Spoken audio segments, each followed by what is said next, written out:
From Bombay, we took a train to Calcutta. And from Calcutta, now this was just the Navy men. It wasn't the Army, it was just the Navy men. I don't know where the Army got off at, but they might have got off in India, I don't know.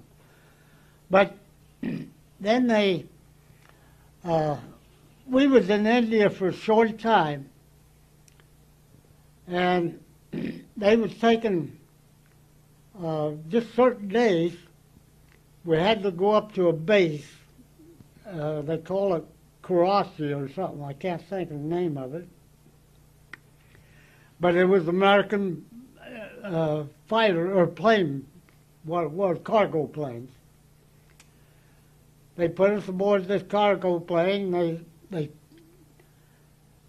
flew the hump, but they'd only do it on certain days. Well, they put us on this plane. There was about 6 or 8 of us, and we had cargo and stuff. And they put a parachute on us. I'd never seen a parachute in my life. You know, I didn't know what a parachute was like. So I was playing around with it here, you know. The guy on the plane said, I said to him, how do you operate this thing? He said, it looks to me like you found out.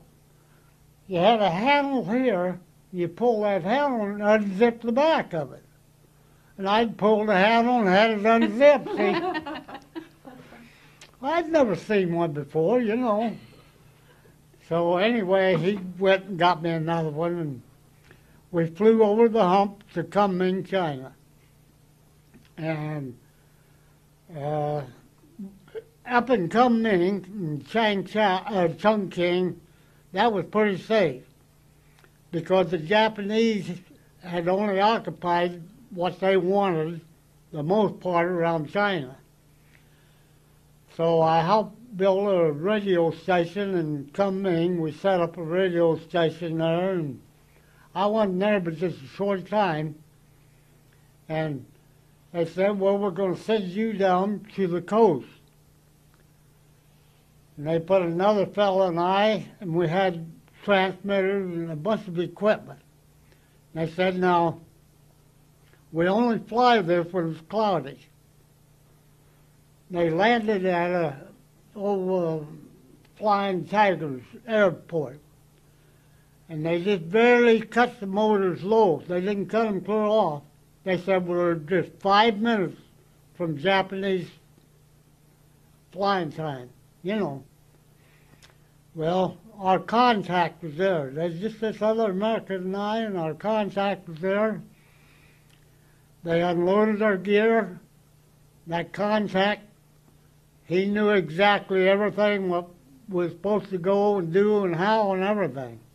He was a Chinese, and I'm sure he could speak English, and I'm sure he was probably American Chinese, American trained, educated, born or something. But so then from there we went by sampan or boats and what old trucks I could find to drive. And I ended up down at what they call a little village, Changchow. Well, Lola, where's the maps at? You want to get that map? But this Changchow was a missionary's home. And they had missionaries there and everything. And anyway, yeah,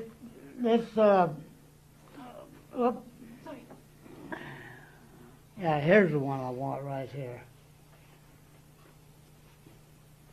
I can show you. You can see on there's Changchow and Amoy Island. I was sent down to cover Amoy Island.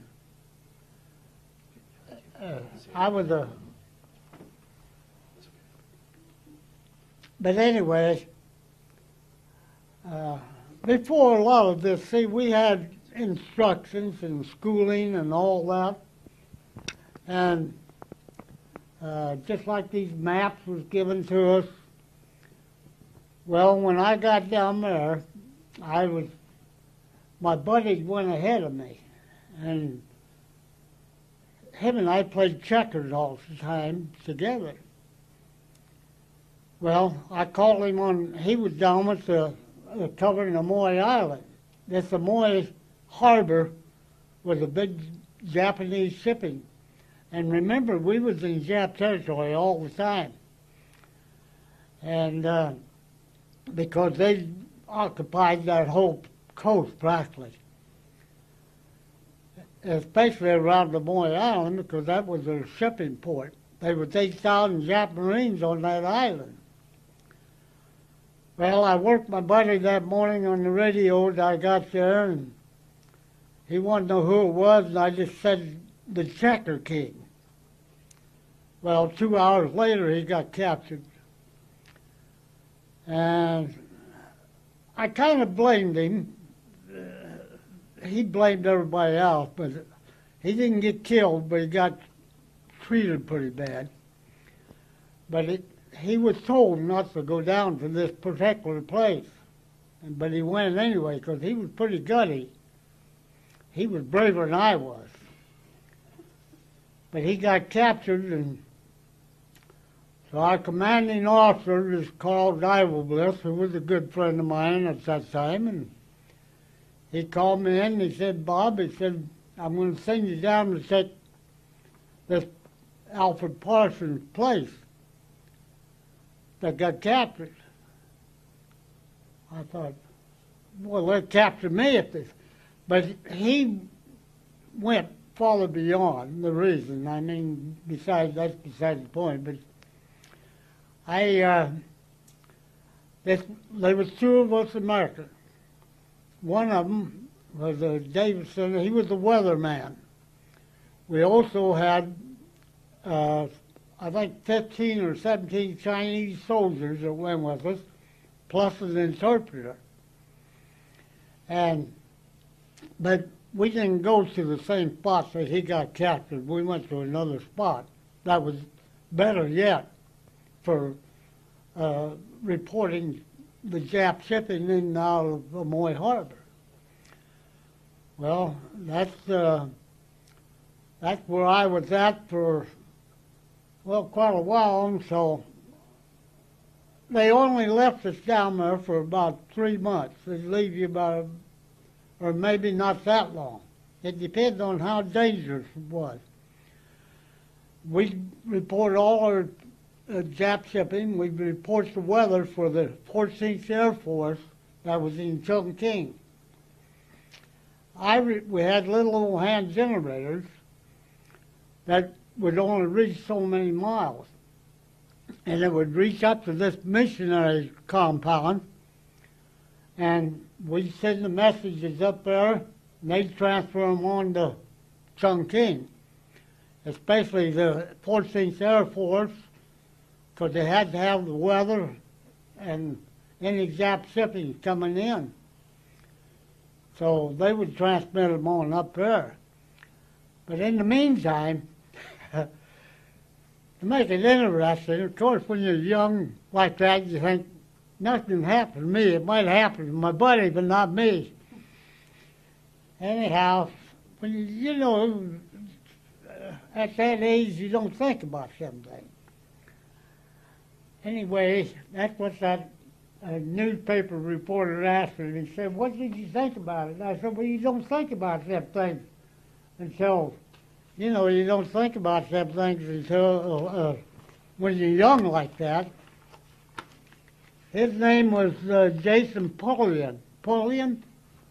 Do you know him? He wrote that article.